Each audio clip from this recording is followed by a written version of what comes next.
Is talent natural or is it created? You know, look, I think that to a very large extent, talent's a created phenomenon, right? You work at something, you become good at it in life. And so I think that the reason the great artists, you know, the great impressionists and post-impressionists, you know, people, realists, people like this that have really come to the forefront, is they were blinded by their own desire to accomplish something, right? The Van Goghs of the world, right? And I think each of us, given the time, can do the same thing. But our society wants to confine us, doesn't it? It wants to put us in a box. What kind of job do you have, Luke? Oh, you're a XYZ, so to speak, right? And I think very quickly we also put ourselves in that box.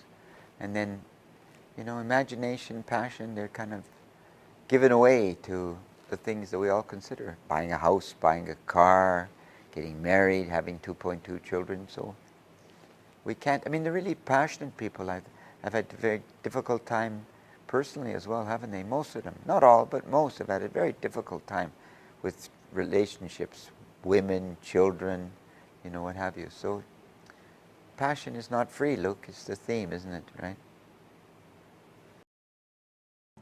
Why do we place ourselves in a societal box? Yeah, I think that the wonderful thing about being over 60 is you realize ultimately it doesn't really matter. So the risks that you haven't taken or have taken ultimately don't matter in the large scope of time. So you do feel more contented, I think, having taken the risks. Whether you've succeeded or failed is a different matter, of course, right? But you've stepped away from conformity. Most people, I think, most thinking people, feel better, right? Now, hopefully you're successful at it. Many are not. I mean, there are very few Picassos, for instance, or Modiglianis, or people such as this, right? Very few, right?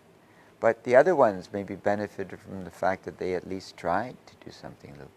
You know, I think. Geez, an unrequited life, as Dr. Frankl talks about, we all suffer for it at the end, don't we? You know? Why is passion not free? Why should I take a chance in life? Yeah, I do actually. This thinking is very good. In my estimation, very good.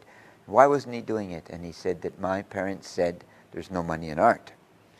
And he's right, of course, to a certain extent. There's no money in anything, really. But I said to him, I said, well, tell your parents that Picasso has, I believe at the time it was the 10 most expensive paintings ever sold. Picasso had 3 of them. You know, and of course, to be fair, he's long dead, but he was a financial success in his own lifetime because of his marketing expertise as well. You know, Picasso's an interesting guy, look, because he was a businessman, if you will, and an artist. So obviously there's combinations. I mean, God helps those who help themselves. That's a famous biblical quote, right? And I think there is some truth. You just can't be a famous artist and do nothing. You do need a website and you do need to market your works, right? You know, you can't just hope the world will come and love you, because guess what? It won't. What is flow? Well, flow is a concept from a professor from a Hungarian professor, and he talks about the concept that once you're into the river, so to speak, you don't even know you're in it. So time, which is of course ephemeral at the best of times, what does Einstein tell us? There is no time. So time disappears, and you can, in a very small way, yesterday I had to do a lot of work and in the office, and I was working away, and I had to make a phone call and in the middle of this, and I looked at the clock and it was 9 o'clock, and I had to make a phone call at 11. I looked at the clock, it was 9 o'clock. Then I looked at the clock again and it was midnight, it was 12. I lost 3 hours working on this material I had to produce. And I had to phone, apologize, and you know, it's very hard to, what were you doing? Why didn't you phone? And what do you say? Now what do you answer? I was enjoying my work. It sounds absurd, but it was the truth, right? It was wonderful. I was creating some material for a new class at a university at Donghai, right? So then time was gone. Why should you never retire? Why did Socrates never retire? Well, look, we have one life, I believe. Whatever your religion, the one consciousness here. And I think that the secret to everything is that you never retire, which means you never stop your usefulness. My grandfather was a